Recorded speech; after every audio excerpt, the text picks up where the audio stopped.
Bom, galera, começando o vídeo com o assunto dos estádios. O Grupo Globo fez uma pesquisa ontem, que foi divulgada hoje, o qual perguntou aos torcedores, homens e mulheres entre 18 e 65 anos, qual é o estádio de futebol mais emblemático para a prática do mesmo neste país.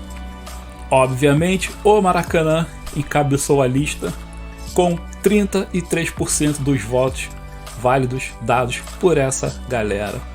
Talvez ali tenha tido um tanto de clubismo, acho que sim, porque você pergunta a um torcedor, por exemplo, do Flamengo, qual o estádio mais importante no Brasil, obviamente ele vai dizer Maracanã, ele não vai dizer outro estádio que não Maracanã. Então, o Mário Filho terminou a pesquisa na primeira colocação com 33% dos votos válidos.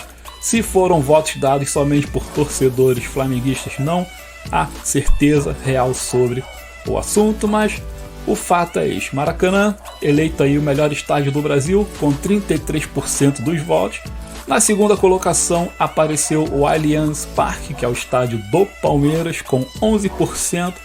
E na terceira, a Neoquímica Arena, estádio do Corinthians, com 9%. Uma grande surpresa aparece aqui na quarta colocação. Bom, galera, os cachorros estão latindo, o mundo está comendo solto lá fora, e nesse caso eu não posso fazer muita coisa. O ambiente aqui não é acusticamente controlado, estou dentro de casa, janela aberta, enfim, o mundo está vivo, alive.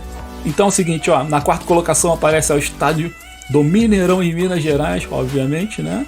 E ele apareceu com 5%. Eu digo uma surpresa porque Mineirão ultimamente andou atravessando aí polêmicas contratuais. O Ronaldo Fenômeno, o dono do Cruzeiro, falou que não vai mais jogar no Mineirão, então o Mineirão só tem recebido ali jogos do Atlético Mineiro, mas tá aí, apareceu na quarta colocação. E fechando o top 5 veio o queridíssimo Morumbi. Eu particularmente gosto muito do estádio do São Paulo, acho o Morumbi um estádio muito bonito, muito bacana, aquele escudo enorme do São Paulo localizado ali na parte central, ali no chão, próximo às arquibancadas, é muito bonito. Aquilo ali é como se fosse o DNA da equipe tricolor, né? Então eu acho que o Morumbi deveria estar à frente do Mineirão, mas quem decidiu foi a pesquisa, foram os torcedores e não eu, né? Então tá aí, Morumbi na quinta colocação com 4%. Na sexta aparece a Arena da Baixada e na sétima a Arena do Grêmio. Depois vem aquelas coisas de votos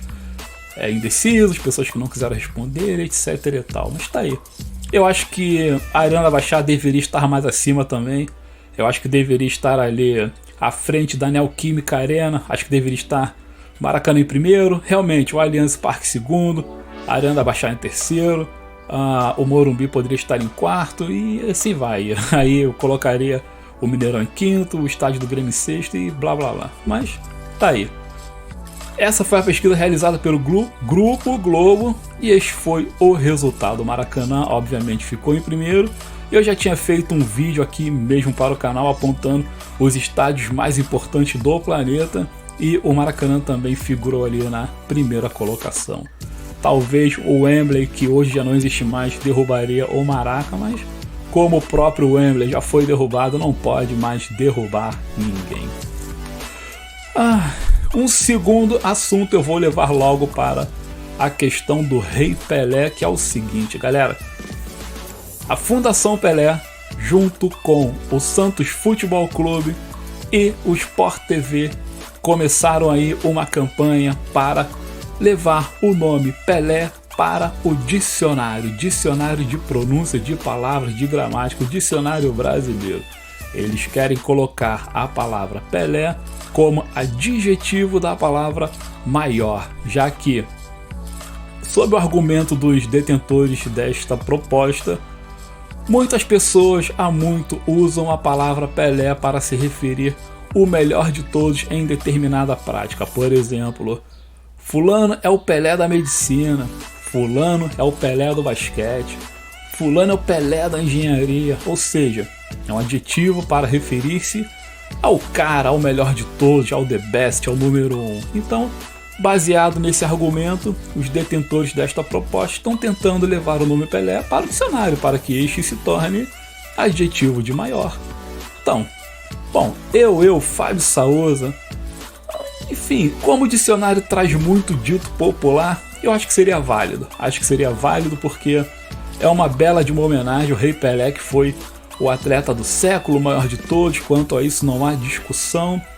Depois que ele faleceu, recebeu mais trocentas homenagens, ruas foram nomeadas com seu nome, praças, alguns estádios e etc e tal. Então, eu acho que não faria mal a ninguém colocar a palavra Pelé como adjetivo de maior. E assim, as pessoas poderiam usar em redações, sem ser punidos, poderiam usar, enfim, em qualquer outra arte literária, né? Então, justa homenagem, a proposta está sendo lançada, parece que ela precisa ir para o governo, para o Senado, que sabe que isso é uma coisa séria, diz respeito à linguística, à cultura popular, então não é simplesmente pegar a palavra e anexar ao dicionário, isso precisa de uma regulamentação e, sinceramente, eu espero que esta seja atendida. Pelé como adjetivo de maior. Eu quero me tornar o Pelé do YouTube. Bom, galera, o terceiro assunto e último assunto diz respeito aqui ao atacante Júlio do Náutico e também ao Matheus Vital, meia do Cruzeiro. Ontem tivemos rodada válida aí pela Copa do Brasil e o Náutico acabou ganhando o Cruzeiro, parece que foi 1-0. Sinceramente, eu não vi o jogo, não sei como é que foi, eu não vou opinar sobre o jogo em si, sim sobre o ato do Júlio, que parece que foi ele que fez o gol do Náutico, né? Ele, no final da partida, ele chamou o Matheus Vital, pediu para trocar a camisa, o Matheus Vital se fez de desentendido e o Júlio ficou revoltadinho e acho que ele aproveitou também que estava próximo ali da imprensa, né? O Sport TV estava bem perto dele ali, ele soltou um monte de palavrão, chamou o Matheus Vital de "você é um perna do C, perna do baralho", etc e tal, e causou ali aquela coisa toda que obviamente vai virar meme, tá todo mundo se divertindo com o assunto e o Matheus Vital deu as costas, foi embora e o Júlio ficou lá latindo para o nada, rosnando para o nada, fazendo o seu escarcéu. Quer dizer, a troca de camisa proposta pelo Júlio não foi aceita pelo Matheus Vital. E aí, galera, o que vocês acham sobre isso? A luz do assunto é esse. O jogador que sai de campo com raiva, ele tem o direito de não aceitar a troca de camisa? Bom, eu acho que sim, porque ninguém é obrigado a fazer gracinha pra ninguém. Que nem aquela coisa do Inacreditável Futebol Clube, aquela coisa também de pedir música, sabe? Eu acho que o jogador tem direito de fazer o que ele bem quiser quando sai do campo, desde que não xingue ninguém, não agrida ninguém e ponto final. Mas coisa pessoal dele, ele tem direito de fazer o que ele quiser. Então, nesse ponto aí, estou com o Matheus Vital, que perdeu o jogo, estava de cabeça quente, não quis a camisa do atacante Júlio. E acrescentando alguns tópicos a este assunto, eu quero falar de mais 3 trocas de camisas históricas que causaram um certo, botar assim, um episódio emblemático na história do futebol, vamos colocar desta forma. Uma delas foi num jogo entre PSG e Bordeaux, válido ali pelo campeonato francês. O Neymar aliás, o Neymar não, né? O jogador do Bordeaux, Onana, que é um jogador jovem, um camaronês bem jovem, foi ao Neymar e pediu para trocar a camisa com o atacante do PSG no intervalo da partida, sendo que o PSG já estava aplicando aquela sapatada tradicional no pobre do Bordeaux. Obviamente o Neymar, carismático, estava feliz porque estava ganhando, trocou de camisa com o camaronês sem o menor problema. Agora o problema veio depois que a partida acabou, porque os torcedores do Bordeaux ficaram revoltados com o Onana, criticaram pra caramba, pediram sua rescisão de contrato, pediram que ele não jogasse mais pelo Bordeaux, enfim.